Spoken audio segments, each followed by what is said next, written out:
Okay, so I just posted a Lord of the Fallen video of my fight with the Unbroken Promise boss fight.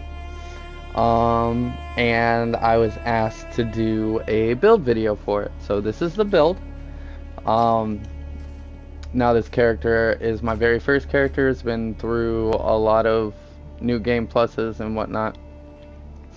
But this is what it ended up being. I knew I was gonna go for a ranger build, and this is it. So, starting off, I am using, well, my level and stats are extremely high, but you can do this way lower. Um,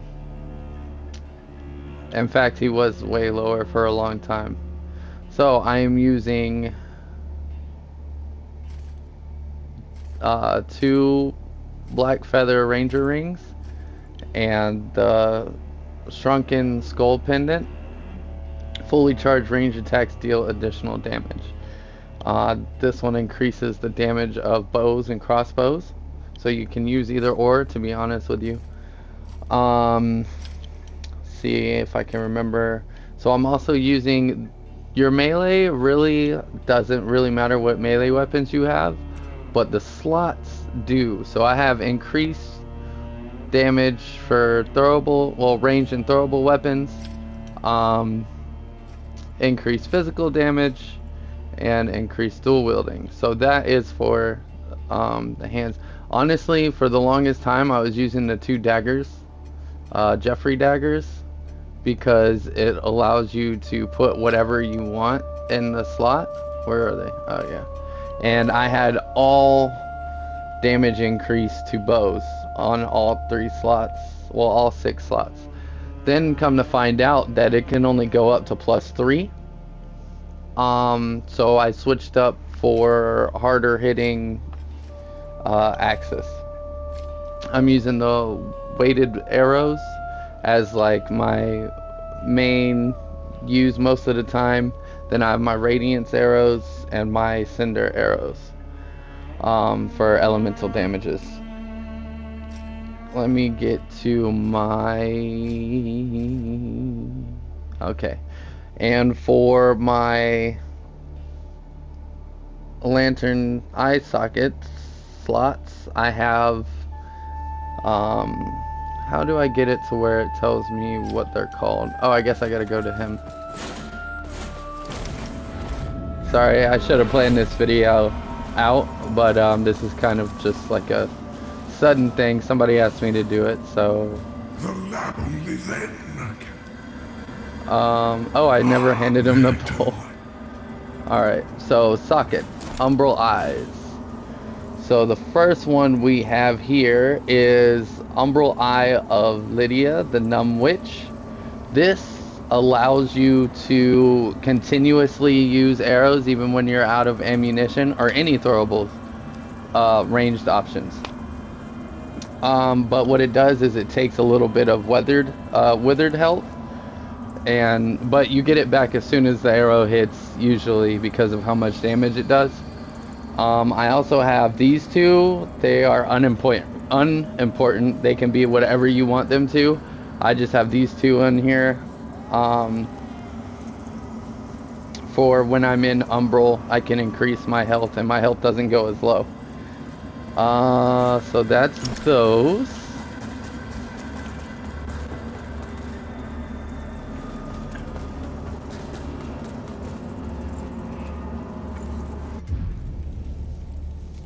And I did show some gameplay of it when I posted it the other day.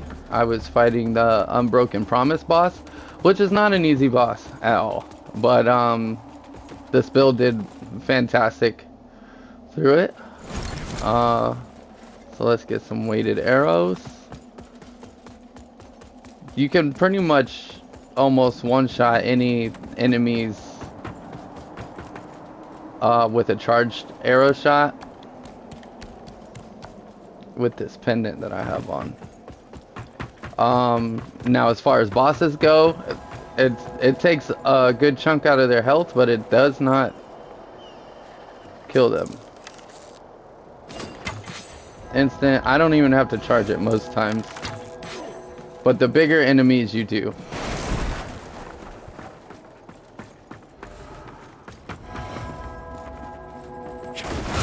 Oh, I did not expect him to get me like that.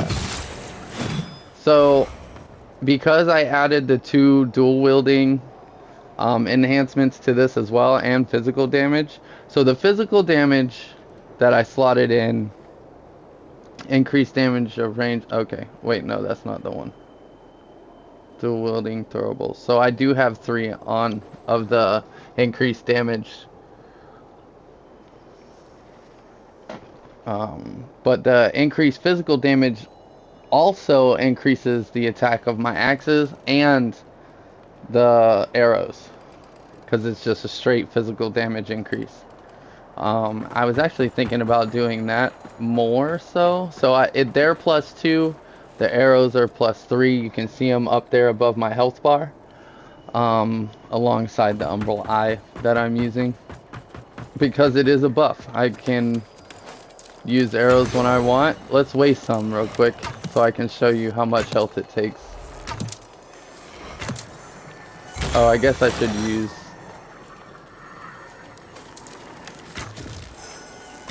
Oh, okay. What's up, buddy? Let's go, buddy. Bam.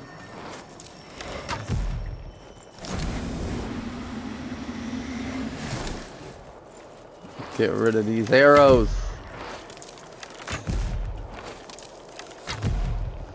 And I'll go over the lower level stats with you too. I just want to show you what the socket does. Alright, so switch back to weighted arrows. Now watch my health. Oh, I got too far away for that. See how I didn't hit him and it didn't come back? But if I hit him, it comes back.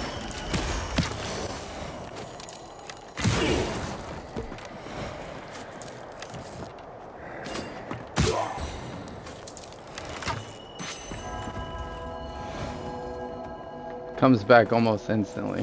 Well, as soon as the arrow hits. Alright, so that's that showcase. Let me show you. Oh. Oh, the levels. Alright, so when you're leveling this one up, you want to do straight down the middle, strength and agility. That also allows you to open up, like I said, you can use any close range weapons you want. It opens up a huge variety of weapons you can use. But if you're at a lower level, I would start with agility, because that's with this bow. It actually does evenly, but I started with an agility bow, the assassin's bow. So my agility was super high, and as I started going up in levels, I realized that my damage was pretty much capped out. So I switched my bows to this one, and also started increasing strength. But if you do it at the same time as you're going up, you will be able to use more and more weapons. You definitely want to do your health stat and your endurance stat first before you level up any of the attack ones. So this character started out as the double dagger build. I forgot what it's called, the stalker or something like that. So his agility was already pretty decent. So I ran around with daggers most of the game, and the bow, the assassin's bow, like I said, when I got it.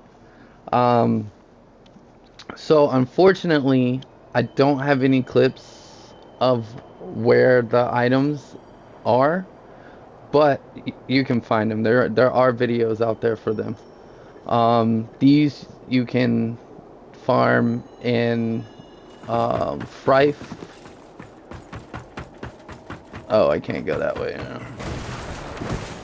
And I believe that's also where you get the assassin's bow. It's going to be hanging up, attached to a body that's hanging above a lake, I'm pretty sure.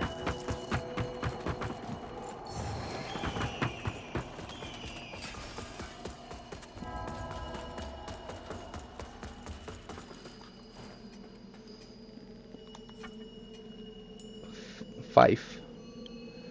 Yes, so you can farm the axes there.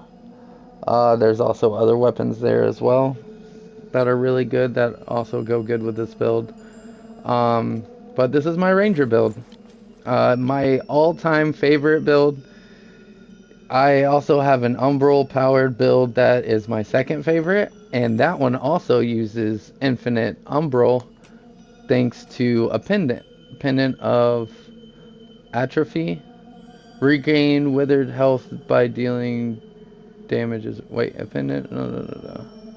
Oh, Umbral sorceries can be cast with insufficient mana, but at the cost of withered health.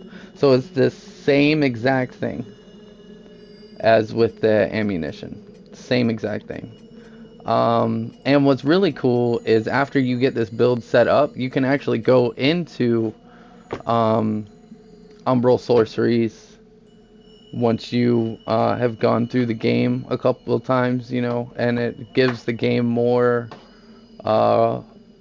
replay value.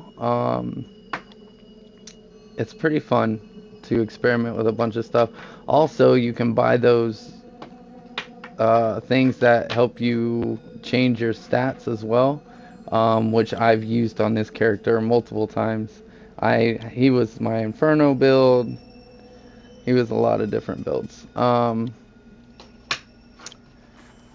But yeah, they've made this game a lot more interesting too recently with the recent patch. Right now I'm running a new game plus, so when I find items or weapons, they're at a plus whatever your current weapon that you're using is at, and they're always at plus 10, so I always get plus 10 weapons.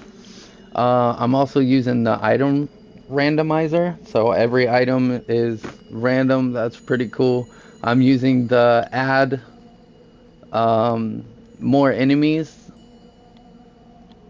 one as well, and I'm also using all my vestiges. I love the vestiges. I don't want them to go away, so I keep all of them. Even the next one is actually pretty doable too. It's pretty cool. Where there's only like, I forget how many it cuts out, but it's like every other one. So like this one's not there, which is the very first one, but the next one is. Um, this one's not there, but this one is, kind of thing. And it just like, actually I think they still did have the windmill one. It was one of these two that wasn't there, I think. I think the only one, the first one they had was windmill or something like that. But anyway, it's pretty fun. It makes the game more interesting. It's very fun, and we've come a long way. This used to be my very first bleed build, which I had a lot of views for when the game first came out. What, 8 months ago or something like that? 7 or 8 months. But this is my ranger build. I love it. And yeah, this is it. You guys have an amazing time playing the game. And Nomadic Crazy 8's out.